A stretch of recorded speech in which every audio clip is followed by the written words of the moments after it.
and with your spirit. A reading from the Holy Gospel according to Saint John. Glory to you, O Lord. Yan, sige po, lakasan natin. No one has ascended to heaven but he who came down from heaven.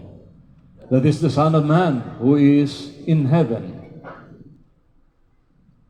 And as Moses lifted up the serpent in the wilderness, even so must the Son of Man be lifted up, that whoever believes in him should not perish, but have eternal life. For God so loved the world that he gave his only begotten Son, that whoever believes in him should not perish, but have everlasting life. For God did not send his Son into the world to condemn the world, but that the world through him might be saved. Brothers and sisters, the Gospel of the Lord. Praise to you, Lord Jesus Christ. Palakpakan natin ang ating Diyos na buhay, ang kapangyarihan. So today, my dear brothers and sisters, we celebrate the exaltation of the cross. At ito po yung pula. Naalaala mo, pag nakapula ang pari, you usually remember the Good Friday, pag Holy Week, at ang Pentecost Sunday. Namumula yan by the power of the Holy Spirit. So sa ating pagdiriwang mga kapatid, bakit in-off mo yung ilaw dyan? Oh. Ayan. So makikita po natin yung talagang kapangyarihan ng ating Panginoong Diyos sa ating mga buhay.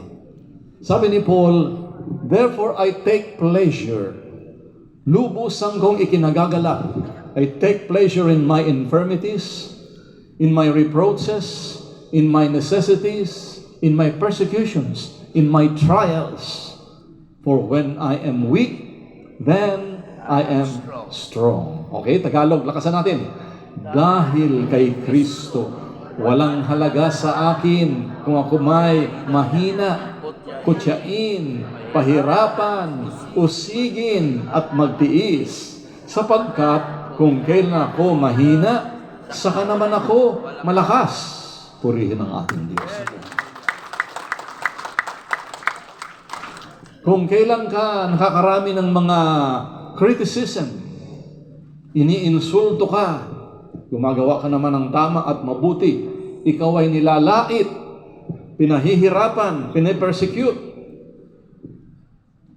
Exactly po kung ano yung nangyari kay Pablo, Apostol. Ang daming tiniis ni Pablo Apostol. Yan yung lumulutang-lutang sa tubig ng, days. Nariyan yung siya'y binabato, binugbog. Nung siya'y nabugbog mga kapatid, pag tayo niya, hindi niya sinabi, sino ang bumugbog sa akin para maidemanda ko? Hindi. Pag tayo, tanong ka agad si Paul, saan ang susunod na gawain? Sa Fisher Mall? Purihin ang ating Diyos. Kita ninyo mga kapatid. Napakaganda po nito kasi ito po si Pablo Apostol. The real key to genuine energy and victory is focus. Sabi ng Kastila, minsan sinabi, si deseas que tu vida impacte, infócala. Yan, mag-iingat kayo sa Espanyol kasi pag impacte, malapit sa impacta yan. Oo.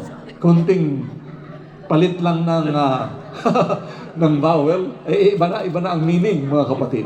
Ibig sabihin, roughly in English, if you want your energy to be used mightily by God, focus it.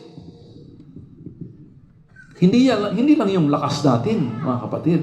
Yung kalusugan ng iyong katawan, mga kaibigan mo, araw-araw na pinapagawa sa iyo ng Panginoon, yung iyong resources, yung iyong mga credentials, talents, everything must be focused on the Lord.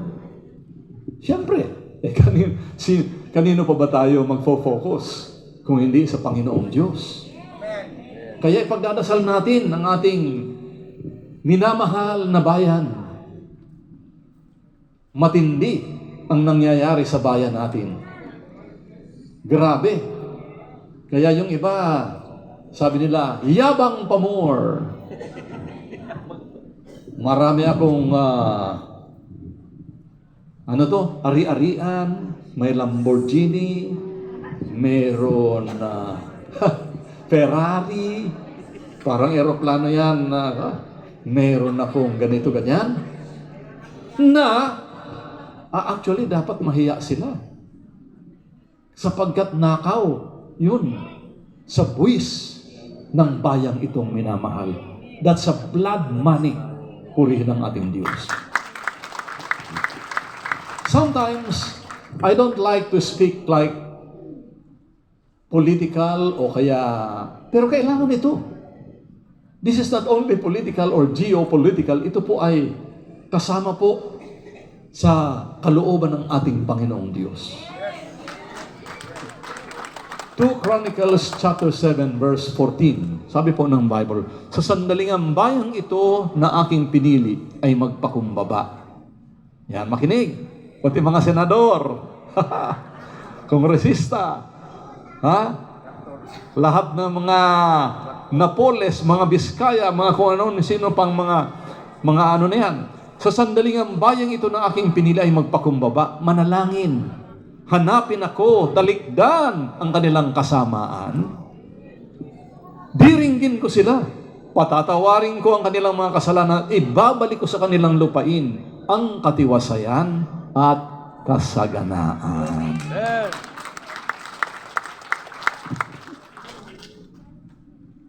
Napakahalaga nito, mga kapatid, para magkaroon po tayo ng tunay na revival sa bansang ito. This is the only way. Kaya sa halip na tayo magalit, maaawa ka sa mga taong gumagawa ng ganyan. Sapagkat, whether you like it or not, sabi ng Bible, be sure your sin will find you out. Hindi ka makakalusot. Hindi mo na kailangan gantihan pa.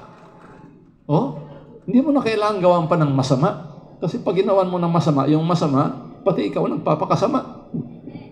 No? Pero pag ginawan mo ng mabuti, yung nagagalit sa'yo, kaya yung ikaw ay taking advantage of you, then your reward is great in heaven. So, very important po ito, mga kapatid, sapagkat, let's go quickly now to 2nd Book of Kings, chapter 19, verse 35. Gusto ko pong i-lead ka agad kayo kung ano po yung mga potentials na nasa iyo na. Okay? It came to pass on a certain night. Sige, lakasan natin. It came to pass on a certain night that the angel of the Lord went out and killed in the camp of the Assyrians 185,000. And when people arose early in the morning, there were the corpses, all dead. Yan, nangyari po ito, mga kapatid, sa bayang Israel, particularly Jerusalem, because Sennacherib would like to wipe out, to destroy Jerusalem. Pero meron na nalangin. Si Hezekiah po ay hindi gumamit ng mga armies and the most powerful battalions and all of that, but he went to the temple to pray, and he prayed. Tingnan ninyo, mga kapatid, ang kapangyarihan ng panalangin. Super. Napakatindi. That's the reason why the Lord said, love your enemies. Pray for those who persecute you and calumniate you. Speak all kinds of evil. Rejoice and be glad, for your reward is great in heaven. So dito po, sa binasa nating ito, ipinapakita ng Diyos na bawat tao ay may kanya-kanyang potential. Biro mo yan, isang tao lang nagdasal. And God sent an angel to wipe out all the 180,000. 185,000 rather. And when they arose early in the morning, there were the corpses, all dead. Ibig sabihin, ipinapakita ng Diyos kung gaano katindi ang kapangyarihan ng panalangin. Gusto ko pong ulit-ulitin to. Yung malalim, yung iyong pananampalataya sa Diyos. And this involves not only Hezekiah, ikaw. Isigaw nyo, ako yan. Ako yan. Why? Because meron kang direct line of communication with the Lord. Pwede kang manalangin. Inside the privacy of your room, you can pray and intercede. You don't have to go to the temple as Hezekiah did. Sapagkat noong kausap ni Jesus yung Samaritan woman, saan na niya kami mananalangin? She was thinking about Jerusalem. You have to go to the temple, etc. But Jesus said, you can pray anywhere. And pray to God in spirit and in truth. Worship Him. Worship the Lord.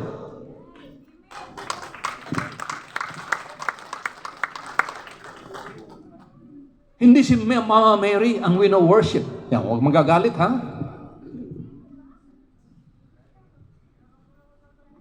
Hindi siya.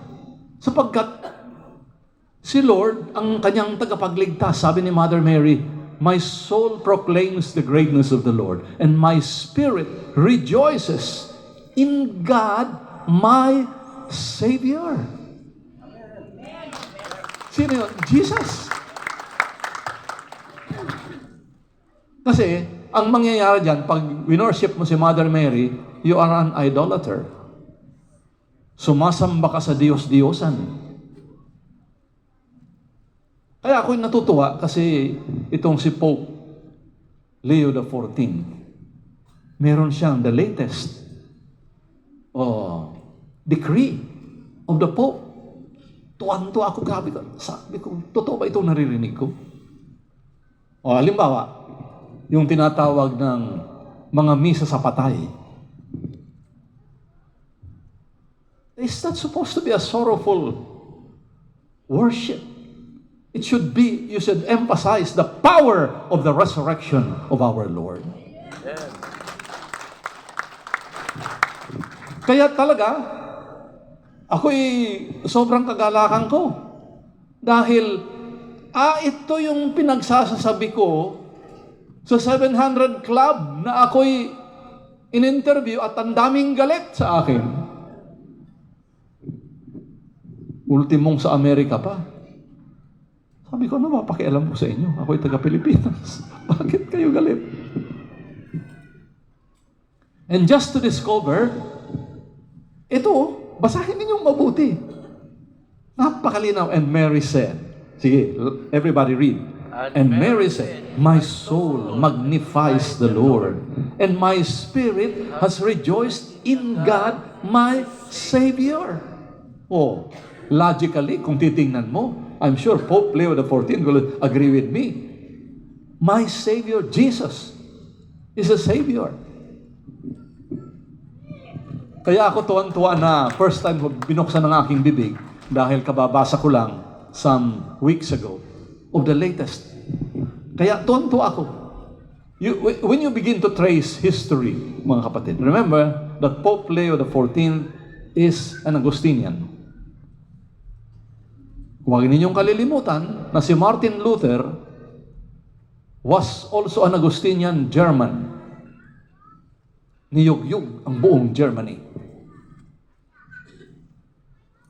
What do you mean? Back to the Bible. Go back to the Word of Almighty God.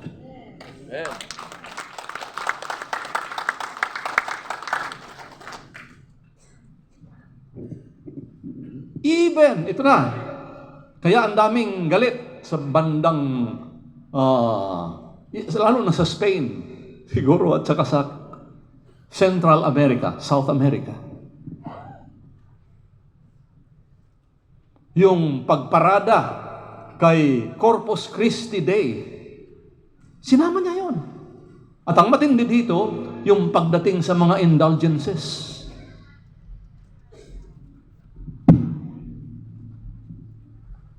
Huwag mo nang pahirapan ang buhay mo. Kapatid, lahat pinagtagumpayan na ni Jesus. Libre! Bakit? Sapagkat for by grace, you have been saved through faith. Ephesians chapter 2, 8 and 9. Yan. Tagalog, lakas. Dahil sa kagandahang loob ng Diyos, ay naligtas kayo sa pamamagitan ng inyong pananalig kay Kristo. At ang kaligtasan ito'y kaloob ng Diyos, hindi mula sa inyo. Hindi ito dahil sa inyong mga gawa, kaya't walang dapat ipagmalaki ang sinuman. Puri. Nako, sabi ko, Pope Leo the 14, kaya pala naging Santo Papa ka. Kasi timely, very timely for the 21st century. Natutuwa ako kasi perfect ang English niya. Pero habla in Espanyol también, no? Nagsasalita siya Espanyol, Italian, I think also a little German and Latin of course, no? Sabi ko, freedom na ito. This is it. Kaya yung mga kritik na kritik, galit na galit sa inyong lingkod, kulang na lang akong ilang paso ng mga tao na yon. Ako'y naaawa sa kanila eh. Pero sabi ko, that's okay. You can say whatever you want. Just keep listening. Malay mo sa iyong pakikinig, madiscover mo na ang totoo at kung ano ang tama. That's all. Hindi tayo nagbubulahan dito, mga kapatid. We are not wasting time for nothing. Saan si Kuya Paul? Nasa Pampanga. Okay, kaya nariyan kayo. Oh, ganda. Santa Ana. Siyempre. Lay minister. And, of course, MC. Tuwing Sunday. Mamaya, hapon ang misa ko mamaya. Kasi nandito tayo, magkakasama tayo. Yan, Mr. Louis. The Lord is so good. Kasama sa School of the Holy Spirit. Wow! Kaya nako kapatid, kung ikaw ako, tutuduhin ko na. Huwag kayong mag-aksaya ng panahon. Kasi mananagot tayo pagdating ng araw sa lahat ng inyong pinag-ukulang pansin. Where did you focus? Saan mo ginamit ang iyong time, ang iyong energy, ang iyong resources, everything entrusted to you by the Lord? Biro mo yun? At buhat sa kayamanang hindi nauubos. Sipin mo yun? Ito lang ang bangkong sigurado. Lahat ng banking system, delikado. Talagang nanginginig po ang buong mundo. Ang utak ng mundo laging kulang. Pero ang utak ng Diyos laging siksik, liglig at sumaabot. Ganun po. Hindi na uubusan ng Panginoong Diyos. Kaya ito pong mga and my God shall supply all our needs according to His riches in glory by Christ Jesus. Biro mo sa Tagalog ang ganda-ganda. Lakas. At buhat sa kayamanan niyang hindi mauubos. Ibibigay niya ang lahat ng inyong kailangan sa pamamagitan ni Kristo Jesus. Kailangan mo papunta ng Banton, Romblon. Oh, Brother Peter, no? Sana si Brother Melvin at saka si Brother Junjun. Yan. Ibang klase. Pati sa Dumaguete. Sister Rita. No? This is it. Isabela. Nako. Ilang ulit ng pabalik-balik. Ito walang kapaguran, Sister Josie. Aywan kung natutulog pa ba to? Really? 24 hours a day. Joshua 1:8. Ganda nitong pinag-uusapan natin. Yan. Joshua 1:8. Alright? English? Sige, lakas. This book of the law shall not depart from your mouth, but you shall meditate in it day and night, that you may observe to do according to all that is written in it. For then you will make your way prosperous, and then you will have good success. Purihin ang ating Diyos.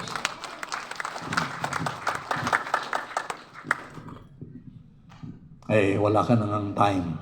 Sa Bible, ang binabasa po, puro pa mga comics, mga tik-tik, tuk-tuk, tak-tak, kung ano-anong ang klaseng mga basurang pinagbababasa. You know, write your own families. You can have a prayer meeting already. 2 or 3, sabi ni Lord. 2 or 3 are gathered in my name. There am I in the midst of them. Kaya pagdating sa preaching, ito, tuwan-tuwa ako pag nasa Fisher Mall. Kasi grabe. Pero mamaya sa Santa Ana, mga 8 minutes lang, okay na. Mga 10 minutes. Di tapos ka na. Okay. Adjust. Inimbitahan ka sa isang prayer meeting, ang sabi sa iyo, speak 5 minutes. Obey. 5 minutes. Marami kang mahuhuling kaluluwa doon. Biro mo to, night and day. Araw at gabi, ito ibibida mo. So kung meron man, pinag-uusapan tayong patungkol sa mga flood control, hayaan na natin na si Lord na ang mag-solve niya.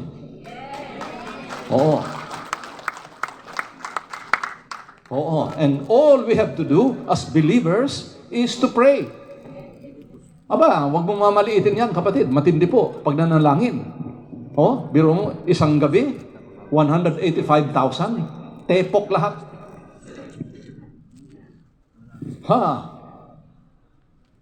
Isa lang ang nanalangin. Isang tao lang nanalangin. Yung araw tumigil. Joshua chapter 10, verse 12 and 13. The sun stood still. Kaya noong tumigil ang araw, yung kalendaryo naman nagka-problema. Tingnan mo yung kalendaryo, naging 366 days. Dati 365 lang. Why? Because God is not limited by the scientific celestial bodies when it orbits or when it turns in its axis. Pwedeng pagalawin ng Diyos. Kung si Joshua nanalangin, ikaw din, pwede. Sister Louie. Ibig sabihin, hindi lang si Joshua, sample lang yun. Nanalangin si Jesus. The best Our Father prayer na sinabi ng ating Panginoon. I thank you, Father, that you always listen to my prayer. Matindi. Saan mo na ilibing si Lazarus? Tinanong si Martha at si Mary. Lord, nandiyan po. Alisin ang bato. Naku, nangangamoy na, Lord. Nag-worry yung dalawa. Nangangamoy na, Lord. 4 na araw ng patay. O yung mga dreams mo sa buhay, ilang taon ng patay. Tanong lang naman. Tumawa, Sister Wing. Yung mga dreams, yung pinaka-panaginip mo, Sister Malo, sa buhay mo noong paman, Brother Greg, Nailibing na ba yan? Kapag nailibing na yung mga dreams and visions mo, ngayong araw na ito, bubuhayin ni Lord. So, keep on dreaming. Malaya naman tayo eh. Aim high. The best is yet to come. Bibigyan ko kayo ng panahon para I don't know what your dreams are.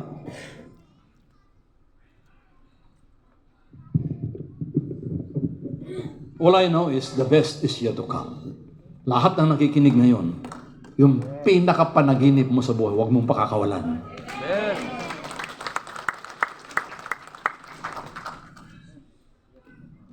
Why? I-resurrect ni Lord yan. Yung akala mo, natalo ka na, nawala ka na. Hindi. Nag-aantay pa rin si Lord. Jesus said, take away the stone. Martha, sister of him who was dead, said to him, Lord, by this time, there is a stench. Nangangamoy na Lord, for he has been dead 4 days. Ulitin ko ha, ilang taon na namatay yung mga panaginip mo sa buhay. Itong araw na ito, your dreams will rise up once again. Amen. Like a noonday na sun, mabubuhay na maguli. Ganun ang Diyos, mga kapatid. Grabe kong magmahal sa iyo. Sobra. Yung hindi mo akalain. Mga bagay na hindi pa nakita ng mata, hindi pa narinig ng tenga, ni sumagi sa puso ng tao ang mga tanda't kababalaghang inihanda ng Diyos. Kanino? Sa lahat ng umiibig sa Kanya. Amen.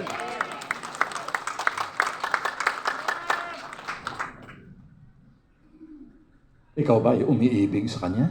Amen. Oh. That's it.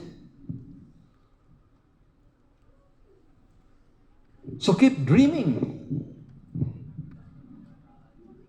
Kasi ang maganda kay Lord, hindi mo pa nga ipinapanalangin, Sister Louie, nakadeployed na. Yung lahat ng kakailanganin mo upang matupad mo ang lahat ng assignment mo Amen. na galing sa Diyos. Amen. Okay, good. So magtatanong ka kay Lord ngayon. Sa Malo, sasabihin mo, Brother Craig, Lord, ano ba talaga ang assignment ko? Hindi ako sasagot niyan. Si Lord ang sasagot. Amen. Si Lord ang sasagot. That's why you have to have a quality time with Him.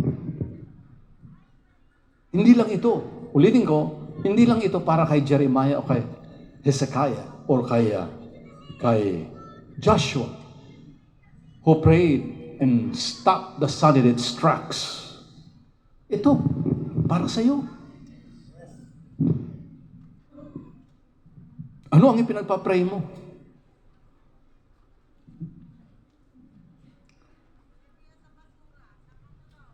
So Jesus said, Lazarus, come out! Tindi, oh. Yung patay na 4 na araw, tumayo. Kasama yung damit niya. Nakagapos pa. Pakawalan mo.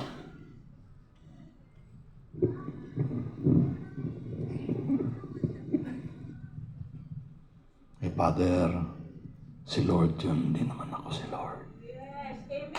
Huh? Okay, ganun? Sige, puntahan natin itong John chapter 14 verse 12. Lalo kayong matutuwa nito, mga kapatid. Okay? Alright, sige. Lakas, English muna. Most assuredly I say to you, he who believes in me, the works that I do, he will do also. And greater works than these he will do, because I go to my Father. Sabihin ninyo, ako yan. Ako yan. Purihin ang ating Diyos. Yes, ikaw yan. At hindi tayo binobola ni Lord dito. Alam mo kung sasabihin mo to na hindi binasa ng lahat-lahat, parang blasphemy ito eh. Paano? How can I go do greater works than Jesus? Pero sabi niya, if you believe. Kung ikaw yung mananampalataya, ano man ang hilingin mo, lakihan mo na, at yan ay ibibigay sa iyo. Amen.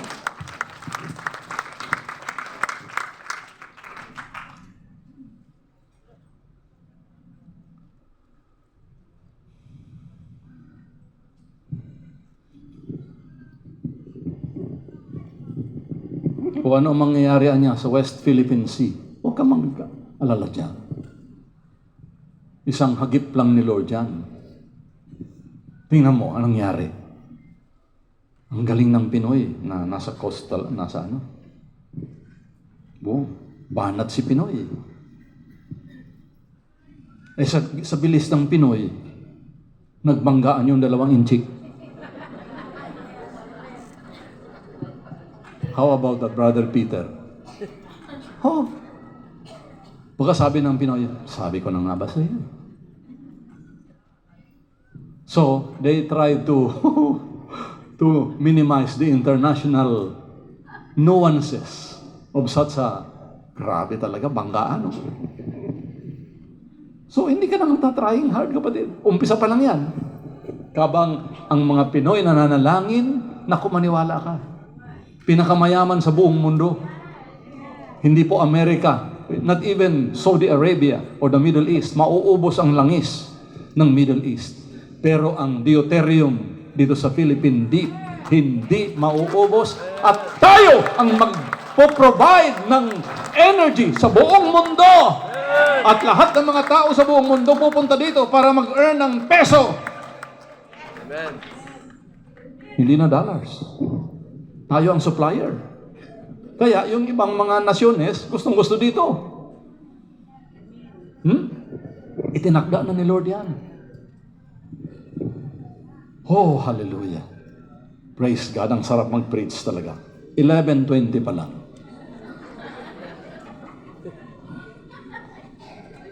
Talaga, the Word of God is sweeter than honey. Oh. Ngayon, habang nagbabakbakan pa sa Senado at saka sa itong mga flood control na ito, hindi pa tayo pagkakatiwalaan. Ito palang kapiranggot. Nag-aaway ng mga to. At walang kahihiyan naman sapagkat yan ay blood money sapagkat yan ay bigay ng mga buwis ng Pilipino. It's not so much what you have stolen, but it is the spirit of why you did it. At tandaan mo, kapatid, may pananagutan ka sa Panginoong Diyos. Sigurado yan. Walang lusot ka dyan, kapatid. Maniwala ka. Makalusot ka sa tao, makalusot ka sa justice ng kung ano-ano, pero sa Diyos, detalyado yan. You've got to pay. Kaya, sige, mabilanggo ka na, magbabayad ka pa. So prayer is the key to all of these worries and anxieties in this life, mga kapatid. Talaga nga naman. Kaya sabi ni Paul, pray unceasingly. Sigaw nyo. Pray unceasingly. Isa pa. Pray unceasingly. Without ceasing.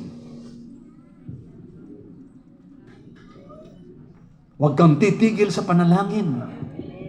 Iluhod mo lahat ng iyong mga prayer targets. Huwag kang susuko. Pinag-pray mo, lahat ng karamdaman mo, pinagaling na. Kasi walang tigil tayo sa panalangin. This is very identical to Joshua chapter 1 verse 8 na binanggit natin kanina. Pray without ceasing. Himalat, tandat, kababalaghan ang mangyayari, mga kapatid, sa iyong buhay. Kaya, let's pray for the entire Catholic Church na alam ko po, through Pope Leo XIV, magkakaroon ng revival. Back to the Word of God. Back to the Word of the Almighty God. Oo. Sapagkat yun po ang pinakasolusyon sa lahat ng ating mga katanungan sa buhay. Keep on praying. Pray without ceasing. Oh, kaya si Pablo Apostol, sila Barnabas, habang nananalangin, bagat duguan ang kanilang katawan, oh, nananalangin sila sa loob ng bilangguan. Nako, lumindol! At noong lumindol, nabuksan ang mga pintuan ng mga prison cells.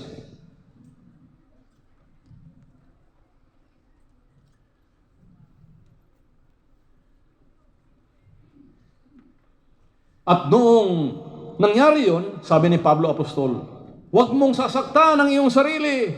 Sabi doon sa gwardiya, kasi pag nakita ng gwardiya na yung mga ginugwardyahan mo nakatakas, ang unang papatayin yung gwardiya. That's the Roman style. Sabi ni Pablo, huwag mong sasaktan ang iyong sarili sapagkat narito kami. O sabi ng gwardiya, what must I do, Paul, to be saved? So Paul answered, receive Jesus, and you will be saved, you and your household, maliligtas. Kaya kapatid, pag ang isang miyembro ng pamilya ay maligtas, ang buong pamilya, sabihin ko pa ang buong angkan, makakaranas ng katagumpayan at kaligtasan. So they said, believe on the Lord Jesus Christ and you will be saved, you and your household. That is it. Oh, even if kayong dalawa lang na narito, pero pag nagpa-pray natin, buong pamilya, buong angkan, aba, kasama sila. Oo. So they said, believe on the Lord. Sabi ni Paul, Jesus Christ, believe on the Lord Jesus Christ, and you will be saved. You and your household. Isa pa, si Zacchaeus. Bakit ba ito si Zacchaeus? Hanap ng hanap kay Lord. At ang sabi ng Bible, sapagkat siya ay pandak, sigaw nga ninyo, sapagkat siya ay pandak. Sapagkat siya ay pandak. May pag-asa pa. Siya ay umakyat sa sycamore tree. Pagpunta natin sa Jerusalem, sa Israel, makikita natin yung sycamore tree na dumpa. Umakyat doon si Zacchaeus because he wanted to see Jesus. Isigaw nyo, to see Jesus. To see Jesus. Lakasan nyo. To see Jesus. Sabi siguro ni Zacchaeus, itong si paring Mateo, ang ganda-ganda ng trabaho sa tax collecting. Ano kaya nangyari? Biglang sumunod kay Lord. Di ba? Sabi ni Jesus, Matthew, follow me. Abay, si Matthew, tumayo, sumunod, hindi nagpaalam. Hindi nagsabi sa asawa o nagsabi sa CEO. Sumunod. Sabi ni Zacchaeus, ano kaya nangyari dito sa kumpare ko? Bakit nagkaganon? Hanapin ko nga si Jesus. Tax collector din. Nung nakita ni Jesus, sapagkat siya ay pandak, sabi ng Bible, kaya umakyat siya. Umakyat siya sa sycamore tree. Sabi ni Jesus, Zacchaeus, come down. I'll dine with you today. Jesus invited himself. Di sa tuwa, sa galak ni Zacchaeus, bumaba siya. Bilis! Mabuti hindi na, sabi sa Bicol, na rosdos duli-duli. Ha? Oo. Rosdos yung hindi nakahawak ng mabuti. Tuloy-tuloy pababa. So, he was so happy. Zacchaeus was very happy. Kasama si Lord. Sabi ni Zacchaeus, Lord, half of my wealth I will give to the poor. Dapat pong malakpa kayo doon. Half of my goods I give to the poor. Number one. And if I have taken anything from anyone by false accusation, if I cheated anybody in my business deals, I will pay them 4 times.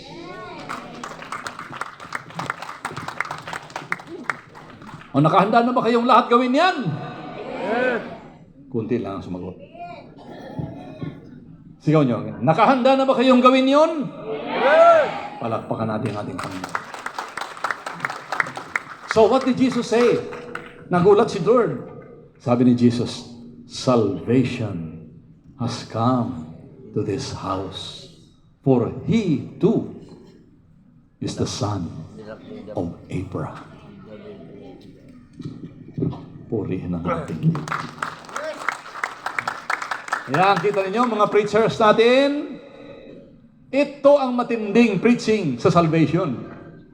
It's not just Ephesians 2:8 and 9 and 10 and all of that. Yes, of course, 10. Itutuloy mo sa 10. Siya'y humakbang na may pananampalataya. Kaya sabi ni Jesus, wow, salvation has come to this house, for he too is the son of Abraham.